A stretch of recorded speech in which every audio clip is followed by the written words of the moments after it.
Hey everyone, I saw this drawing fall from the sky, but I'll share what it is at the end of this video. Politics for the most part is a very exhausting subject, and the title is a bit misleading. Politics has always been exhausting. People arguing tirelessly on how to best steer the ship we all currently ride on. Disagreements are unavoidable and no one ever gets exactly what they want without force. To get people to live and work together in a nation this huge, compromises were needed. You might not get exactly what you wanted, but you kept the integrity of this nation intact. Without compromise, all that's left is war. It still blows my mind on how new the internet is in the grand scheme of things. It's only been available to the public to use for 30 years. We're past the Wild West days of the internet, where pretty much anything goes, but it's slowly catching up to the standards of our daily life, for better and for worse. A quick disclaimer, this is a reaction video, and as such, it's not a research video. I'm basically reacting to things I've seen or experienced on the internet, and that will vary with everyone else. I'll try to post examples of things, but don't expect me to substantiate every claim I make. If you know, you know. If not, disregard it.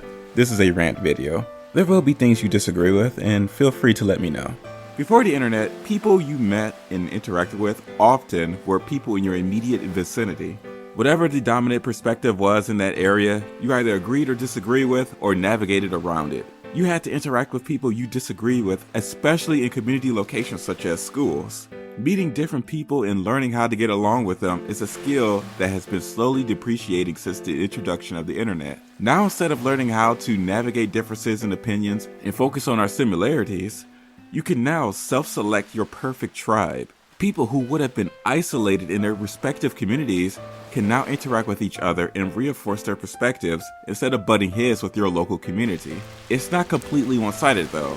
Perhaps the people in your local circle are so uncompromising that you naturally would have saw other like-minded people in person, but the internet made it easier.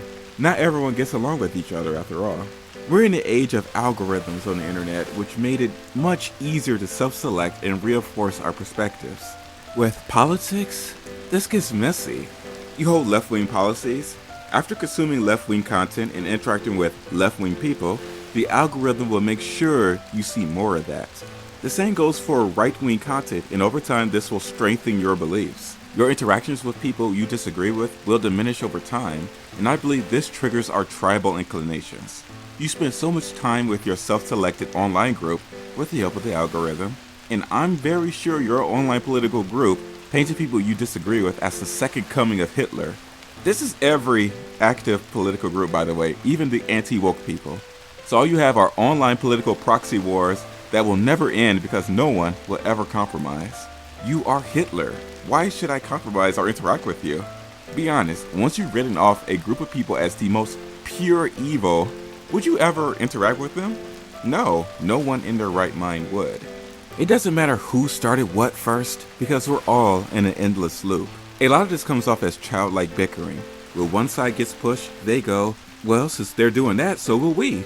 And then the other side responds, well, since they're doing that, we can do this.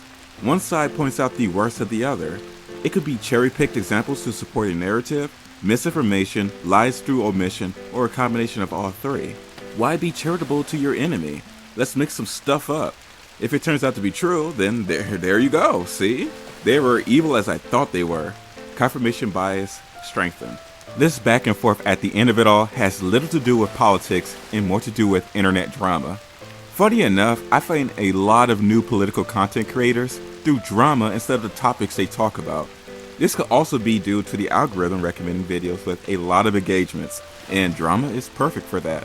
However, it wouldn't have learned to do that if we weren't ourselves excited for drama. Drama is enticing, and people are more willing to click on a political video trash-talking another political content creator than learning about politics. I'm not above it all because even I like a good drama, but not all the time.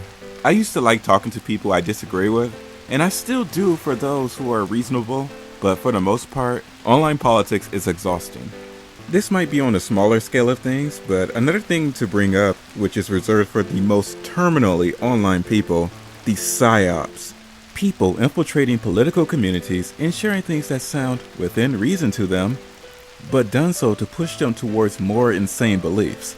But I believe this stuff backfires. What if that insanity catches on? Now your group has to react to that with the same level of insanity, if not more. You usually hear about this coming from sites like 4chan, but it's possible that can come from other sites or apps. Unfortunately, this works. We wouldn't have gotten these radical ideologies without some sort of back and forth feedback loop.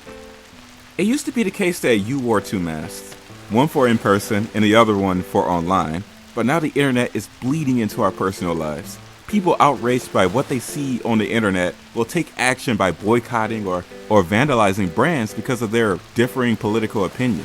There's no escape from that now. It's gotten too big of a problem. Companies know how well this works and will use this vitriol portion of the internet to generate revenue and publicity, and people will fall for it easily. Online politics reverted people back to Ooga Booga times. Instead of talking about issues that really matter, we have a culture war to win.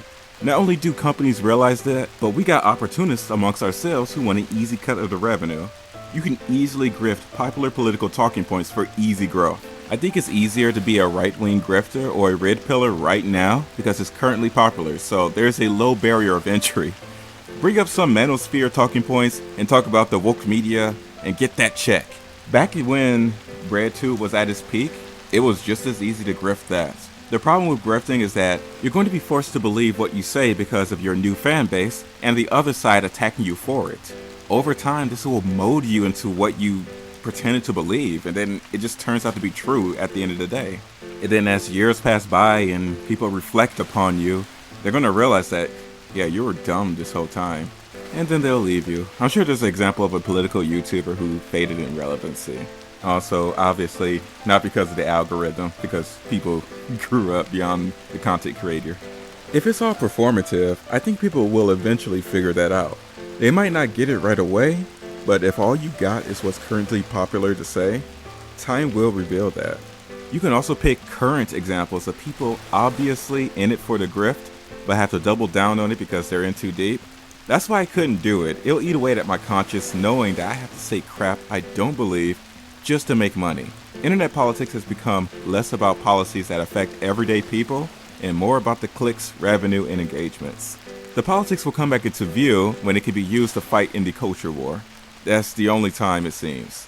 It's not a great place to navigate now, and I don't blame people who are done with it all. It's a distraction from things that really matter. I honestly see this as the growing pains of new technology. Once again, the internet is still new and is growing and evolving by the year. I know I'm not the only one jaded about how the internet made politics so hostile and grimy. If you're one of those people, you might like it here. Although I'm on the left, I'm like post-online politics. It's important to me, and I believe strongly in what I believe, no matter what online group thinks of me. But I can get along with people I disagree with, or think differently. I think this helps me with my series whenever characters talk politics. It wouldn't be effective if I didn't understand the other side. I know some people have a problem with James' portrayal of socialism in the Remix universe, but that's just a character quirk of his. It doesn't mean I personally agree with it, and it doesn't mean I personally agree with Rose on everything. It's a story. Will online politics get better? Maybe? There's no trend to follow. It's sort of a drunk natural selection with odd moments of lucidity. Good luck trying to predict things. However, with that being said, if I can give a positive spin on this, I think as the internet matures, this problem will sort of resolve itself. There will always be opportunists and people in it for the ooga booga, but I think a counterculture for this nonsense will get popular soon. It won't take over the internet, but there will be a bigger space for those who desire higher quality political content online. Unfortunately, it won't last for too long because with the internet, if anything gets too popular, that low barrier of entry will form, and opportunists will get involved for attention and revenue and ruin it.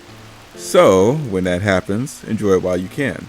The culture war and drama appeals to that dumb part of our brains, which is why I don't think that will ever go away. It'll continue to evolve and stick with us.